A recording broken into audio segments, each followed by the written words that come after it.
ఎప్పుడూ చూడని సభ మొన్న జరిగిన సభ 15వ శాసనసభ. కానీ ఇప్పుడు నేను కోరుకునేది మీ దగ్గర నుంచి అది ఒక చెడు సభ కింద, ఒక కౌరవ సభ కింద మనం భావించాం. కానీ అత్యున్నతమైన సభగా 16వ శాసనసభని నిర్వహించే బాధ్యత మనందరిపైన ఉంది. గౌరవప్రదంగా నిర్వహించాలి. అదే సమయంలో ఇక్కడుండే ప్రతిపక్షాల దృష్టిలో పెట్టుకొని కాదు, 24 గంటలు మనం ప్రజలతో ఉండాలి. ప్రజాప్రభుత్వంగా ప్రజలకు జవాబుదారితనంగా ఉండాల్సిందిగా నేను మిమ్మల్ని అందరినీ కోరుకుంటున్నా.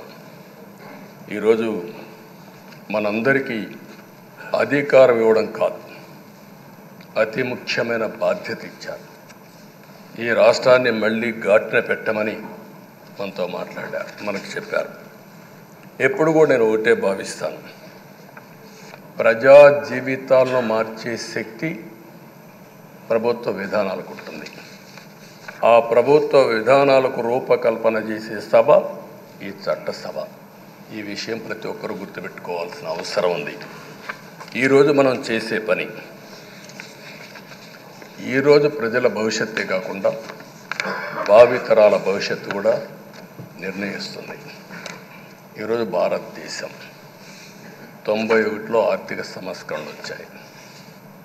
ఒక తెలుగు బిడ్డ పివి నరసింహరావు గారు ఆర్థిక సంస్కరణలు ప్రవేశపెట్టారు.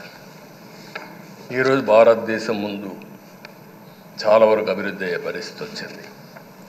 ఆయన ప్రవేశపెట్టిన ఆర్థిక సంస్కరణను నేను ఆదర్శంగా తీసుకొని ఆ రోజు ఉమ్మడి ఆంధ్రప్రదేశ్లో అనేక పాలసీలు తీసుకొచ్చాం, సంస్కరణలు తీసుకొచ్చాం.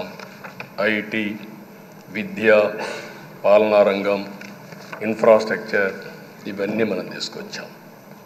ఎన్నో డికేడ్స్ కాదు, 25 సంవత్సరాల్లో దాని యొక్క ప్రభావం మనం అందరి ముందు కనపడుస్తుంది. ఈరోజు హైదరాబాద్ నగరం వన్ ఆఫ్ ది బెస్ట్ సిటీగా ఉందంటే 25 ఏళ్లకు మనకు తీసుకున్న నిర్ణయాలే కారణం. ఈరోజు నేను అందరినీ ఒకటే కోరుతున్నా, మీ అందరినీ, ఈరోజు భారతదేశం 5వ అతిపెద్ద ఆర్థిక వ్యవస్థ.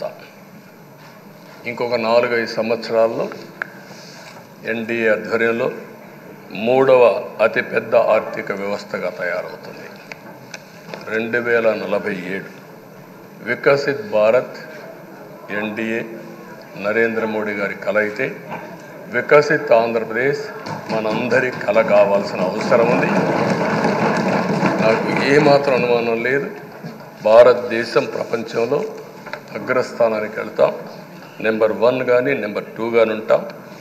అదే సమయంలో మనందరి ఆశయం, మనం చేసే చట్టాలన్నీ కూడా తెలుగువారు ప్రపంచంలోని నెంబర్ 1గా ఉండాలని, ఆంధ్రప్రదేశ్ని జీరో పావర్టీ స్టేట్గా తయారు చేసి ఆర్థిక అసమానతలు తగ్గించే విధానానికి ఈ సభ శ్రీకారం చుట్టాలని కోరుకుంటూ, దానికి అయ్యన్న పాత్రుడు గారి అధ్యక్షతన మనం ముందుకు పోవాలని చెప్పి మనస్ఫూర్తిగా కోరుకుంటున్నాను.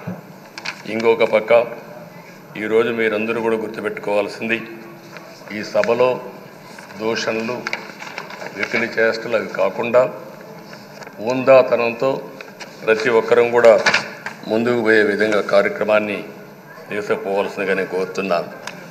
16 సభలు మనం చూసాం. ఈ 16 సభలు మీరు చూస్తే ఆంధ్రప్రదేశ్ శాసనసభ హేమీలు వచ్చారు. అందులో టంగుటూరి ప్రకాశం పంతులు, ఎన్జి రంగా, నీలం సంజీవరెడ్డి, బెజవాడ గోపాల్ రెడ్డి, తెన్నేటి విశ్వనాథం, గౌత లచ్చన్న, పివిజి రాజు, పుచ్చలపల్లి సుందరయ్య, అయ్యదేవర కాళేశ్వరరావు, చండ్ర పుల్లారెడ్డి, వావిలాలు గోపాలకృష్ణయ్య, మోటూరి హనుమంతరావు, గుంటూరి బాపనయ్య, కాకాని వెంకటరత్నం లాంటి ఉద్దండులందరూ వచ్చారు. వీళ్ళు కాకుండా పివి నరసింహరావు ఈ రాష్ట్రంలోనే పుట్టి కేంద్రం నుంచి ఆర్థిక సంస్కరణలు తీసుకొచ్చారు. ఇంకో పక్కన ఎన్టీ రామారావు గారు, ఒక చరిత్ర సృష్టించిన యుగ పురుషుడు ఎన్టీ రామారావు గారు. వీళ్ళందరూ మనకు ఆదర్శం కావాలని మనస్ఫూర్తిగా కోరుకుంటున్నాను. అందుకని ఈరోజు ఒక పక్కన చూస్తే చట్టసభల విలువ తెలిసిన వ్యక్తి అయ్యన్న పాత్రుడు గారు. అనేక సందర్భాల్లో ఒక్కోసారి ఆవేశాలు మెంబర్లో వచ్చాయి. అవన్నిట్లో మీరు కూడా భాగస్వాములుగా ఉన్నారు. కానీ ఈరోజు నేను కోరుకునేది మీ ఆధ్వర్యంలో రాజ్యాంగ స్ఫూర్తి నిలుస్తుందని, ప్రజాస్వామ్యాన్ని కాపాడతారని, ఈ సభ హోందాగా నడుస్తుందని దాంట్లో నాకు ఏమాత్రం అనుమానం లేదు. ఆ నమ్మకం ఉంది. దానికి మరొక్కసారి మీ యొక్క ఆధ్వర్యంలో భగవంతుడు అన్ని విధాల మీకు ఆ శక్తినివ్వాలని, తప్పకుండా ఈ అసెంబ్లీ సెషన్స్లో ఈ 5 ఏళ్లలో రాష్ట్రానికి కొన్ని సమస్యలు ఉన్నాయి. వాటి మీద ఎక్కువ మనం ఫోకస్ పెట్టాల్సిన అవసరం ఉంది. రాజధాని కట్టుకోవాలి, పోలవరం పూర్తి చేసుకోవాలి, నదుల అనుసంధానం చేసుకోవాలి, పెట్టుబడులు రావాలి, మౌలిక సదుపాయాలు కలిగించాలి, బీసీలకు బడుగు బలహీన వర్గాలకు న్యాయం చేయాలి.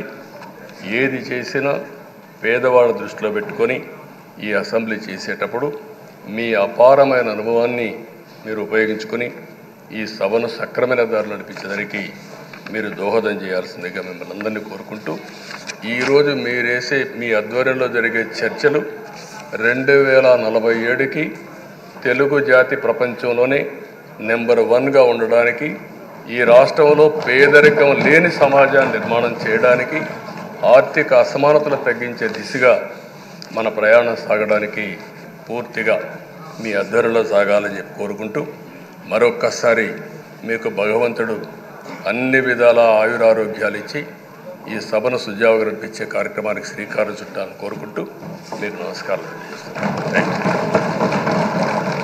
పెద్దలు గౌరవనీయులు పవన్ కళ్యాణ్ గారిని మాట్లాడవలసిందిగా కోరుతున్నాను.